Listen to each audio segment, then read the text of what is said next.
Pourquoi les Européens peuvent-ils boire du lait à l'âge adulte? La plupart l'ignorent, mais la majorité des humains ne digèrent pas le lait. En Scandinavie et dans les îles britanniques, 75 à 95% de la population digère le lait sans problème. En France, c'est environ 60 à 70%.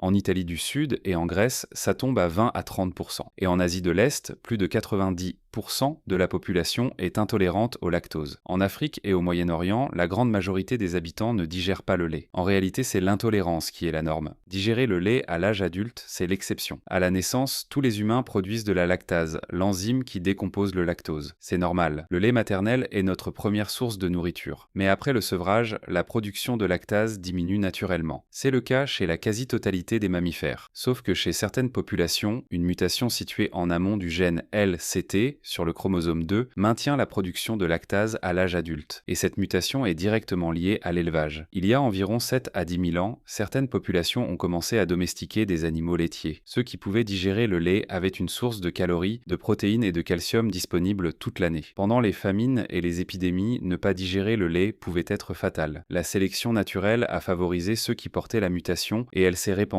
en quelques millénaires. C'est l'un des exemples les plus rapides de sélection naturelle chez l'humain. L'ADN ancien le confirme. Les premiers fermiers européens ne portaient pas cette mutation. Elle s'est répandue progressivement en Europe, et la sélection s'est intensifiée surtout dans les 4000 dernières années. Le gradient qu'on observe aujourd'hui, plus de tolérance au nord, moins au sud, est le résultat de millénaires de sélection plus intense dans les régions où le soleil est faible et où le lait aurait aussi compensé le manque de vitamine D. Et les Européens ne sont pas les seuls. En Afrique, les peuples pasteurs, comme les Peuls, les Tutsis et les Maasai, digèrent aussi le lait, mais grâce à une mutation différente. Au Moyen-Orient, c'est encore une autre variante. Au moins 3 mutations indépendantes sur 3 continents qui produisent le même résultat. Le point commun, c'est l'élevage laitier. Au final, si vous digérez le lait à l'âge adulte, c'est que vos ancêtres ont élevé du bétail pendant des milliers d'années. Votre génome porte la trace de leur mode de vie. Abonne-toi si tu veux en savoir plus sur tes origines. Je poste tous les jours des vidéos sur la génétique des peuples.